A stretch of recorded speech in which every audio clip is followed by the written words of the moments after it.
You're standing under the harsh fluorescent lights of the immigration hall. Your flight just landed, your phone's on 3% battery, and now, there's that look. The immigration officer waves you forward, his eyes barely blinking. What happens next can decide whether you walk out of the airport or get pulled into a back room for a few more questions. Every traveler dreads this moment, and yet, very few know that immigration questions aren't random at all. They're part of a system designed to read you before you even speak. In this video, you'll learn the 10 most common immigration questions officers use to quietly test your story, and more importantly, how to answer them confidently without raising a single red flag. Whether you're flying to the US, Canada, the UK, or Australia, the same hidden logic applies. Say too much, and you might sound suspicious. Say too little, and they'll start digging. But once you understand why each question exists, you'll see the pattern and walk through immigration like you already know the script. Let's start with the first one, the question that sets the tone for everything that follows. Question 1. May I see your passport? It sounds routine, right? But this simple line, may I see your passport, is more than just a formality. It's the opening test. The officer isn't just checking a document, they're reading you, how you move, how you hand it over, how long your eyes hold contact before darting away. Picture it. You fumble through your bag, papers falling, your voice cracks as you say, yeah, just a second. In that instant, your stress becomes their suspicion. The truth? Immigration officers are trained to spot micro-hesitations, those half seconds of panic that suggest uncertainty. It's less about your passport and more about your composure. So here's the move. Keep your passport within easy reach, not buried in your backpack, not stuffed in a jacket pocket. When asked, offer it calmly, confidently. Say, here it is, or simply, of course. No extra words, no jokes. Your passport isn't just paper, it's proof you belong in that line. And every second you appear calm tells the officer, this traveler knows what they're doing. Remember, airports run on perception. The faster you look like someone who belongs, the faster those glass doors open for you. Question 2. How long do you intend to stay? This one seems harmless, until it isn't. An officer doesn't just want your schedule. They're silently measuring how believable you sound when you talk about it. Say too much, and you start sounding rehearsed. Say too little, and you sound uncertain. Imagine this. You're at the counter, and they ask, how long will you stay? Your mind races. 2 weeks? 10 days? Should I mention the wedding? You start rambling. Well, I'm here for maybe 2 weeks unless my friend invites me to... And boom, you've just invited more questions.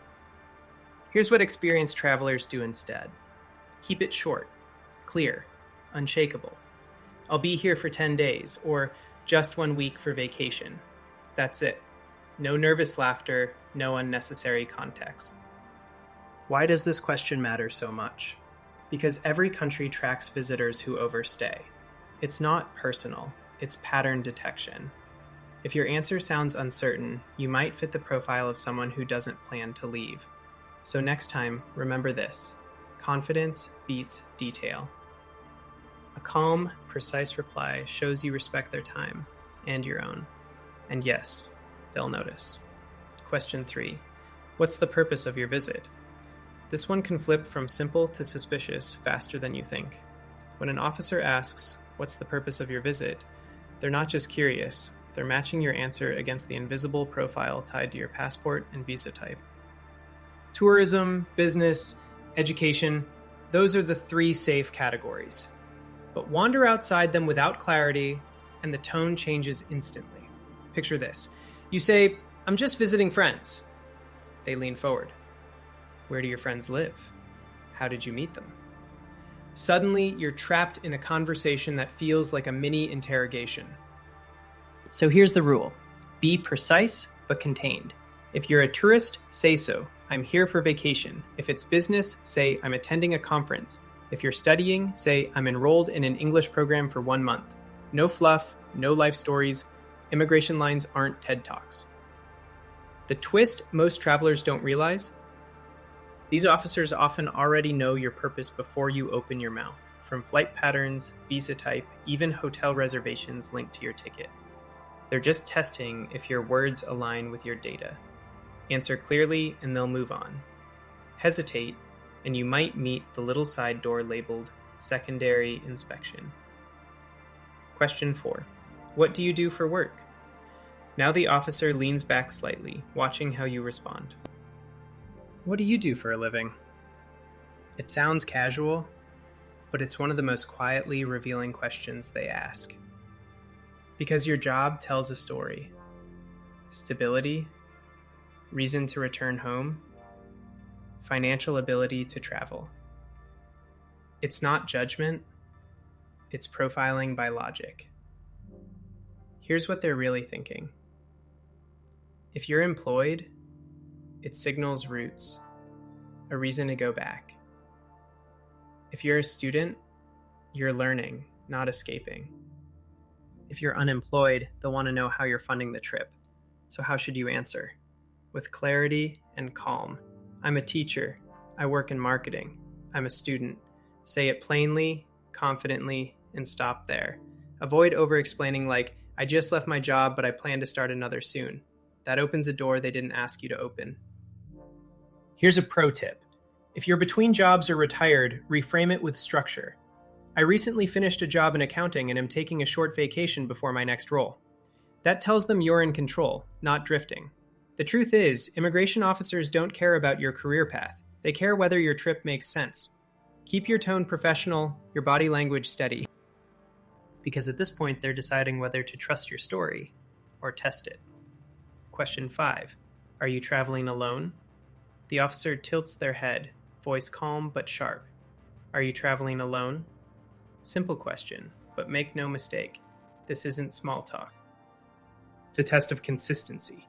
You see, immigration officers aren't just checking your story, they're cross-matching it with the digital trail behind you, your flight booking, seat assignment, even who checked in next to you.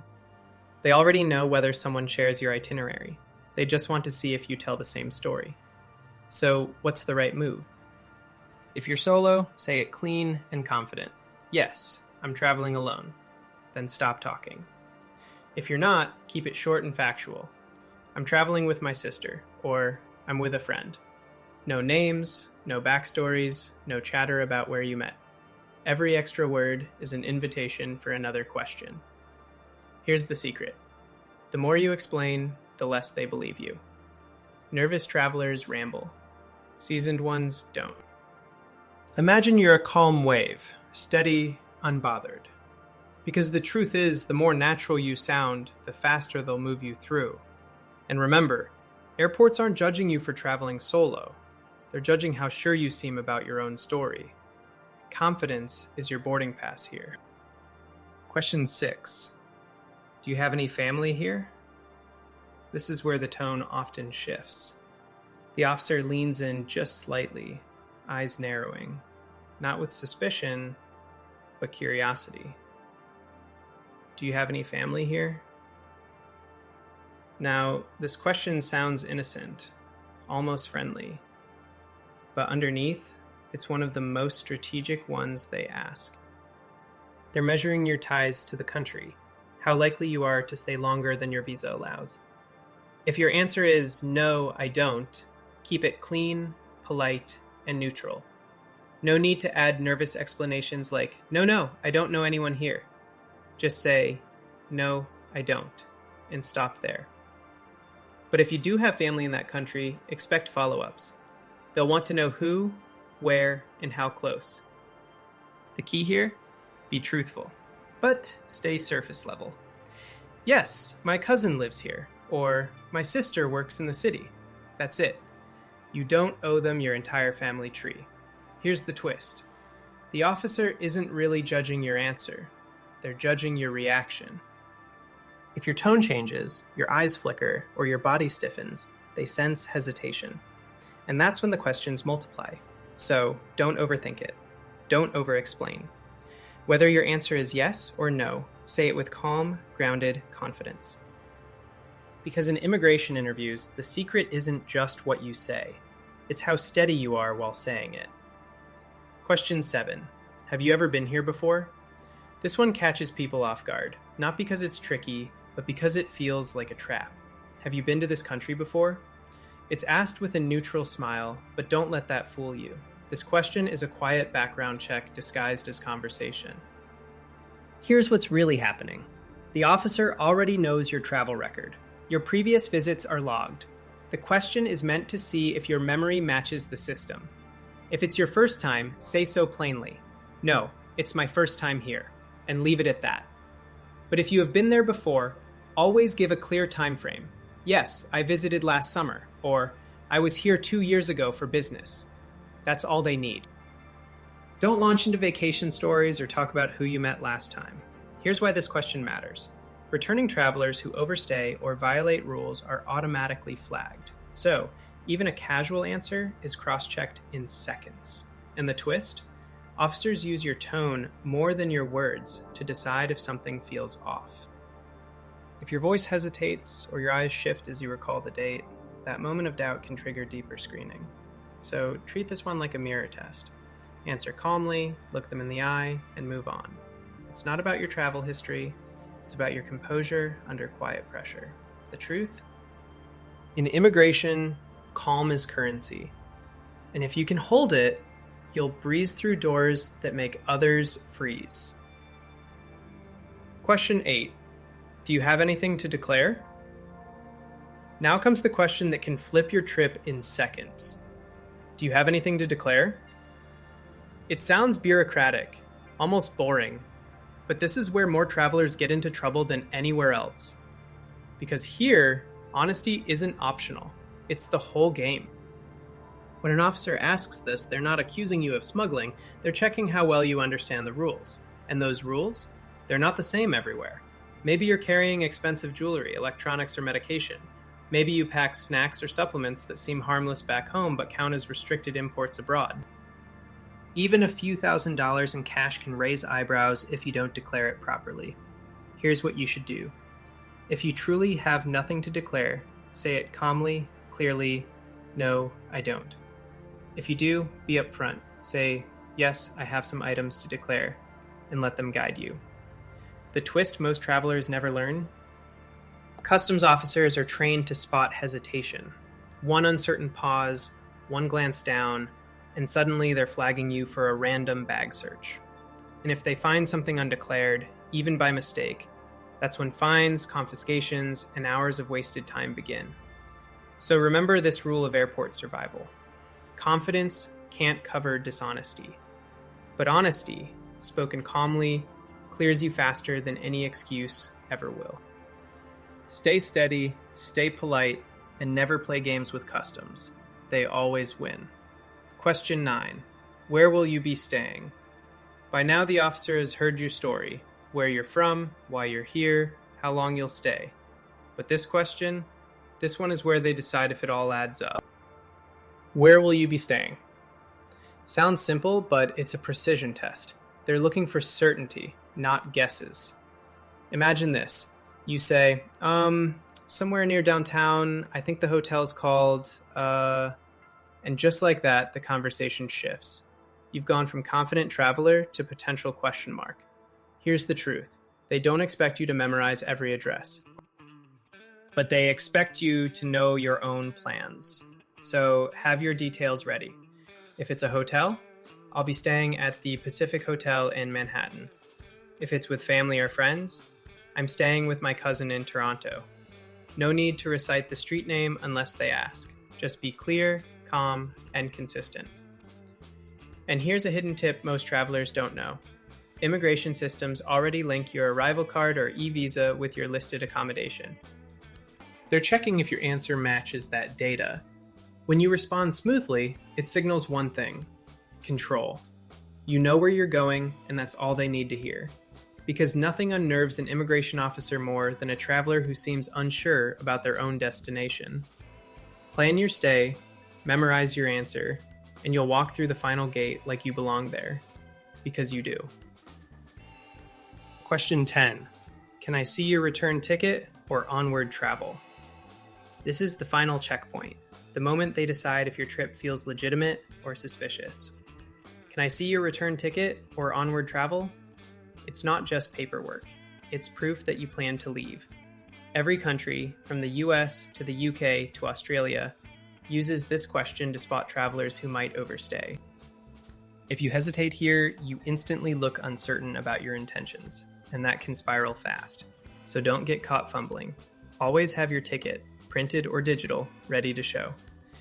If you already booked your flight home, hand it over confidently. Yes, here's my return ticket. I'm flying out on the 22nd. If you're continuing elsewhere, be equally clear. I have an onward flight to Singapore, or I'm traveling to Paris after this stop.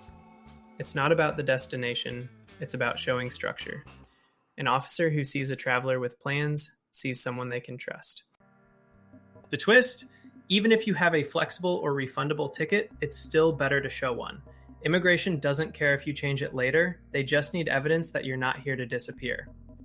One last thing, keep these documents where you can reach them in seconds. Digging through 5 zippers to find your phone or printout only signals disorganization, which they read as uncertainty.